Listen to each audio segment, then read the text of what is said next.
ইমান গৰম পৰিছে আৰু এই গৰমত বাৰু কোনে খানা খায় ঠিকেই শুনিছে দিয়ক আজি আমিয়ে খানা খাম এই গৰমত আৰু গৰমত খানা খোৱাৰ মজাই বেলেগ হয়নে বাৰু আৰু এই প্লেচটো হৈছে আমাৰ একদমেই ওচৰত মই আকৌ নেচাৰেল প্লেচ বহুত বেছি ভাল পাওঁ মানে কিবা এটা শান্তি লাগে আৰু আজি আমি খানাটো এটা বিশেষ কাৰণত খাইছোঁ মানে খাবলগীয়া হৈছে আৰু এই কাৰণটো নকওঁ দিয়ক বিশেষেই হৈ থাকক মোৰ চকুৰ আগত যিয়ে হৈ নাথাকক মই নিজে হাতে কামে কৰাটো একদম মেণ্ডেটৰী ভাতটো পিছে মই বনাইছোঁ আৰু প্লেচটো ক'বলৈ গ'লে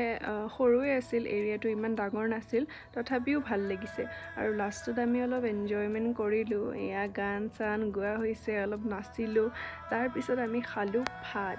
আৰু এই সাজ ভাতৰ কাৰণে আমি পূৰা